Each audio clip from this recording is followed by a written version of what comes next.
they turn around, and the wind is so strong, they're able to get off the deck in 100 feet. This aircraft usually takes 500 feet minimum to get going. Yeah, the wind is pressing on that aircraft so strong, you just, and that's it.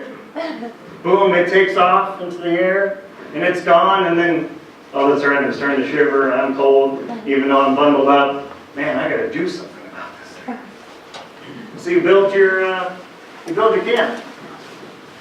Well, the first problem is I can't set up my tent before landing in that aircraft.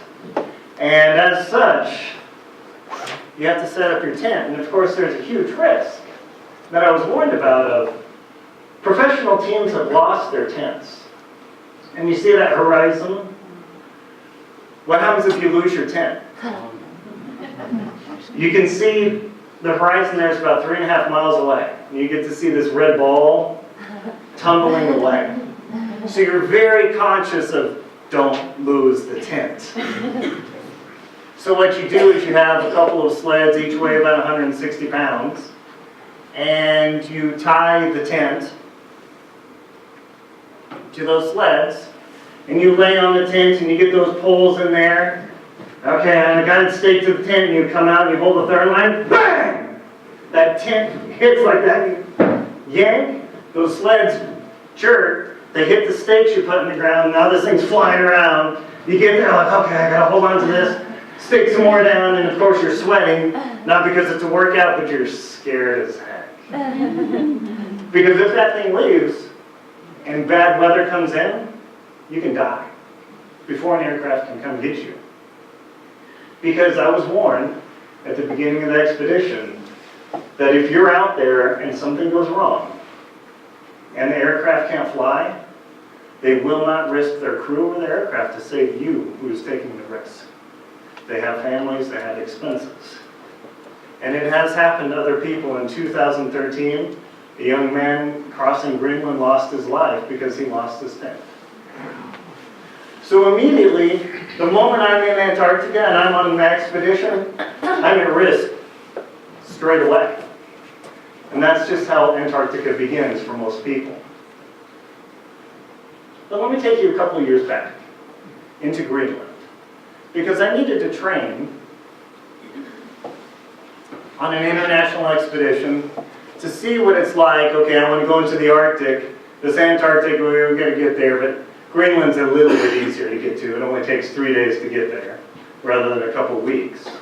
And the second day I was in Greenland, I'm going along hiking on the Arctic Circle Trail. If any of you are ultimate cross-country skiers, that's the ultimate ski race on Earth. Check it out sometime. And as I'm hiking along this trail with my 50-pound pack, a blizzard comes up. Of course, it's Greenland. It's in late September. It looks like Jackson in about December. And I'm coming along and a blizzard's starting to come up. And I'd read about these river crossings. I thought, oh, what's a big deal? Well, that thing's about 25 feet, 30 feet wide. And I'm coming here, and it's now a raging blizzard. I can barely see what's going on. I've got a river to cross. Well, you can't exactly do that in your boots and your shell pants and everything. You got to strip all that off and be in your skivvies in a blizzard. So you put your shell pants in your backpack, you hold onto your boots dutifully. Like, all right, let's go. Get in that water, which is 32, 33 degrees. And you start stepping. Okay, there's a rock. There's a rock. You think it's a rock. Boom!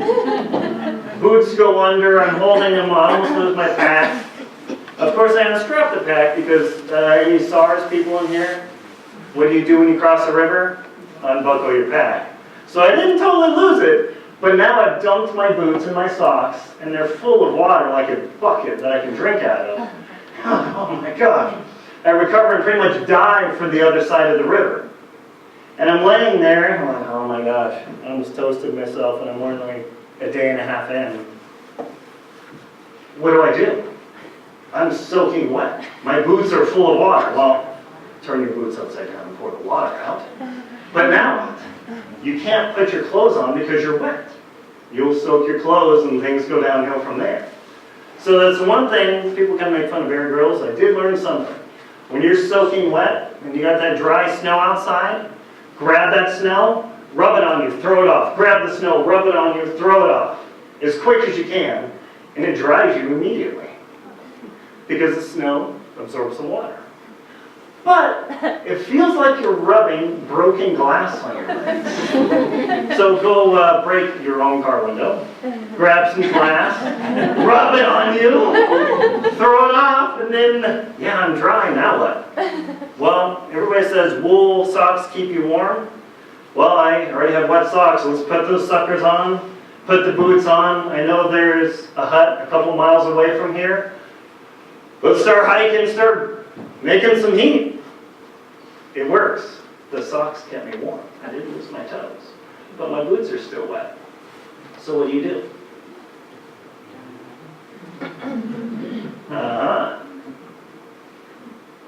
Because when I got to this hut, I was like, all I need is a hairdryer. In the middle of Greenland. But all I need is a little bit of heat. Hey, there's a couple votive candles. I've got a lighter. I bet if I can hover these things just so I don't burn the boots, it'll dry them out. Sure enough, after an hour and a half, that candle burns down. The boots are dry and warm. Put those suckers on. Like, yes, I am not dead. I get to continue my expedition. And Amundsen experienced on their trek, so fortunately I was able to make it out of my tent and not die. But that was just one of the many days I experienced terrible weather. But during polar exploration, it's different than mountain climbing because other than this one really bad day and when I became sick, I never had a rest day ever. When you climb Everest, K2, Aconcagua, Karsten's Pyramid, and everything else, you wait. You wait till that perfect weather window because you'll go up, and if bad weather comes in, you'll get killed. In the polar regions, there is no waiting. You have to go out. You have to ski. Because the distance is so great, your load is so large that you don't have time not to get out. So I have to remind you boys that sometimes the difficulties you'll face at work, in your personal life, are going to overwhelm you. They're going to blast you like a hurricane. Please remember, you still have to get out. You still have to get up. Because when you have those experiences, if you hide away in bed, the problem will still be there. And you have to push through it. Also, I wanted to go to Antarctica to learn how small I am. So if you look in the upper right-hand corner of that picture, you'll see a small black dot.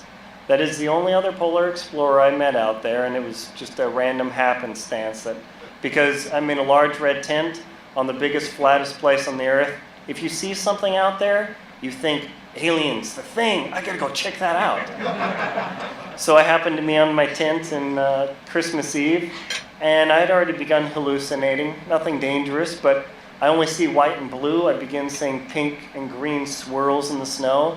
I kept seeing a raven in my upper peripheral vision. Strangest thing ever. And then one day when I'm sitting there, I start hearing my name yelled out. Oh, that's it, I'm done. Call in. No, it was actually another explorer. She stopped by, we chatted for a few minutes, and then she had to head on. So I had the wonderful privilege of being able to see somebody in this photo a mile away from me. That's what it looks like out there, with my little camera zoomed in, 20x, as long as I can get it. And there you are in the middle of nothing. So during this expedition, lots of things can go wrong. On my particular expedition, a huge amount of things can go wrong. In the left-hand corner there is a bottle of pills, and that is my symbolism for the lung infection I contracted when arriving in Antarctica. It's very common for people to get what's called the polar cough because the air down there is so dry that it evaporates the moisture out of your lungs and you have this persistent cough. That's what I thought I had. No, I had contracted bronchitis on arriving in the continent.